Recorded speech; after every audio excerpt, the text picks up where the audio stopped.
The pleasant sound of birds chirping in the morning, the perfect way to start the day. Unless, of course, the sight and sound of them makes your blood run cold. I've had a massive phobia of birds and I've had it all my life. I can't be around birds, I can't look at birds, I can't even eat any poultry. I love cooking, I'm a chef. Most of the dishes I do involves chicken, but we can't have it because of her fear. Going into town, I don't like that because, you know, there's birds everywhere.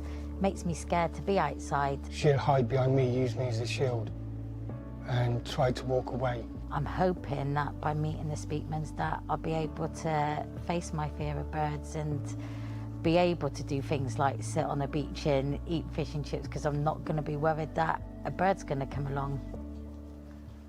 To gauge the severity of Paula's fear, Eva and I have asked her to meet us at the local city farm. So Paula, obviously you've got a severe phobia of birds, which is why we asked you to come here today at the farm, because there's some chickens and we'd like to see how close you can get. And the reason we do this, Paula, is because it gives us an idea of how bad things are. I don't think I'd be happy being any closer. If you had to kind of scale your feeling of discomfort right now on a 0 to 10, I'd probably be about 8 at the moment. you're actually an 8. Yeah. We can see that you're really, really suffering We with can. this. Should we go and get this sorted out for you? Yes. Go on. Leaving the farm and chickens behind, we headed to Paula's house to begin therapy. So Paula, tell me how you believe you got this phobia. Just believe I inherited it from my dad. There is only 4 ways that we can get a phobia, and one of those ways is copied behaviour. Tell me about your dad and why he had a fear of birds. I believe that my dad had a fear of birds. Some neighbours of his, when he was growing up, had chickens and he had seen a chicken beheaded and it was running around without the head. How do you feel about birds singing? Because I can hear one in the distance. I do struggle with that. If they're on our roof, I can hear them. It makes me uneasy. To figure out just how uneasy Paula's fear is making her, we needed to show her something to gauge whether we're making any progress. Oh, no. You won't even look at that, will you? No, don't like it. No. Okay. And then we've got this one, which is... No. Wow. Okay.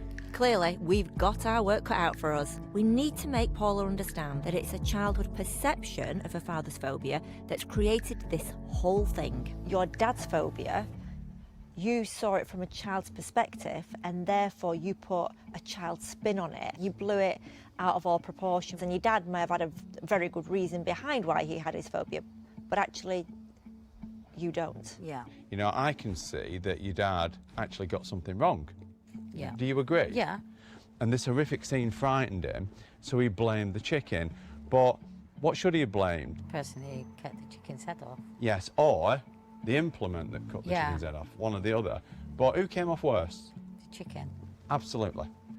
Is it time to put this story to bed and realise that that chicken was the one that suffered, and it's wrong to persecute, you know, the chicken as a species, and also every other bird that wasn't even involved? I get it from your dad's perspective, he was a little boy, and I get it from your perspective, you were a little girl.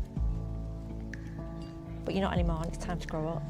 Yeah. After spending over an hour with Paula, we finally got through to her that this whole phobia stemmed from a child's misunderstanding. What has any bird ever done to you? Nothing. What did the bird do to anyone? Nothing. Who was the victim? What did the bird do to your dad? Nothing. Nothing. The bird's the victim. Yeah. Bird is the victim. And who caused this in you? My dad. Just so we can see how far you've come in this short space of time, we would like you to come with us. Yeah, come on with us. Early today, Paula couldn't stand anywhere near a chicken. So we're taking her somewhere where she would never normally visit. Paula, we brought you to the International Centre for Birds of Prey because we know that you are so over your phobia and we want you to get close to a bird. Yeah, but not any bird. This is going to be a Harris hawk with a 1 metre wingspan. What we're going to do now is you're actually going to feed the bird. So going to get a piece of meat, pop it on that stand, and the bird is going to come. Okay. This is the big test. This is the nearest you've presumably ever been to a bird. Yeah.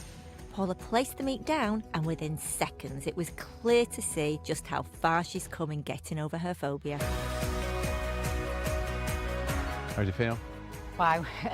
Look how close you are to a bird. I know. What are you thinking? I never thought I could be this near to a bird.